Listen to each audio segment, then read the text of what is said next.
جو ارشد شریف سے ہوا ہے، جو ویڈیو دکھائی گئی ہے ٹی وی پروگرام پہ کل، میرا پہلا سوال یہ ہے کہ ایک ٹی وی اینکر کے پاس کیسے ویڈیو آ گئی، جبکہ اس کی والدہ جو پوسٹ مارٹم کے ریزلٹس مانگ رہی ہیں ان کے پاس تو نہیں آئی، ٹی وی اینکر کے پاس کیسے آ گئی؟ اور میرا نمبر 2 سوال یہ ہے کہ کون اس کی تحقیقات کرے گا؟ کون اب کینیا سے کیوں نہیں انہوں نے کینیا فوری طور پہ لیٹر لکھا کینین اتھارٹیز کو، گورنمنٹ کو لکھنا چاہیے پوچھنے کے لیے کہ شروع کا تو بیان یہ تھا کہ جناب وہ رانگ آئیڈینٹی پہ مارا گیا ہے، اور اب واضح ہو گیا ہے کہ یہ ایک پلان کر کے تشدد کیا اس کے اوپر، اس کے بعد گولی ماری گئی۔ تو جب تشدد کیا، وہ کون تھا جس کو سب سے زیادہ تکلیف تھی ارشد شریف کی رائٹنگ سے، اس کی تحقیقات، اس کی جو انویسٹیگیٹو جرنلسٹ، کون تھا جس کو خطرہ تھا اس سے؟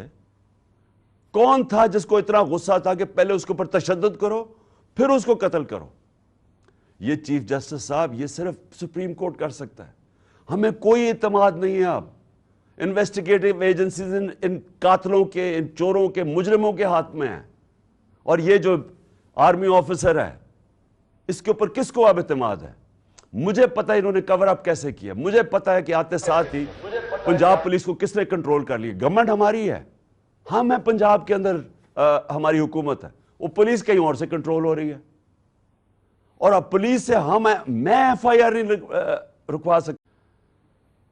جو ارشد شریف سے ہوا ہے، جو ویڈیو دکھائی گئی ہے ٹی وی پروگرام پہ کل، میرا پہلا سوال یہ ہے کہ ایک ٹی وی اینکر کے پاس کیسے ویڈیو آ گئی، جبکہ اس کی والدہ جو پوسٹ مارٹم کے ریزلٹس مانگ رہی ہیں ان کے پاس تو نہیں آئی، ٹی وی اینکر کے پاس کیسے آ گئی؟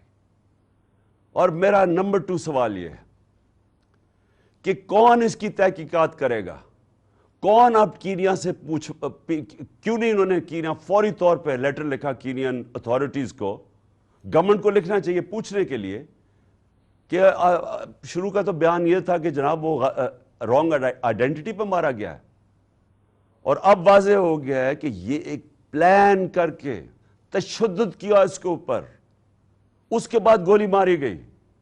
تو جب تشدد کیا، وہ کون تھا جس کو سب سے زیادہ تکلیف تھی ارشد شریف کی رائٹنگ سے، اس کی تحقیقات، اس کی جو انویسٹیگیٹو جرنلسٹ، کون تھا جس کو خطرہ تھا اس سے؟ کون تھا جس کو اتنا غصہ تھا کہ پہلے اس کے اوپر تشدد کرو پھر اس کو قتل کرو؟ یہ چیف جسٹس صاحب، یہ صرف سپریم کورٹ کر سکتا ہے۔ ہمیں کوئی اعتماد نہیں ہے اب، انویسٹیگیٹو ایجنسیز ان قاتلوں کے، ان چوروں کے، مجرموں کے ہاتھ میں ہیں، اور یہ جو آرمی آفیسر ہے اس کے اوپر کس کو اب اعتماد ہے؟ مجھے پتہ ہے انہوں نے کور اپ کیسے کیا، مجھے پتہ ہے کہ آتے ساتھ ہی پنجاب پولیس کو کس نے کنٹرول کر لیا۔ گورنمنٹ ہماری ہے، ہم ہیں پنجاب کے اندر، ہماری حکومت ہے، وہ پولیس کہیں اور سے کنٹرول ہو رہی ہے۔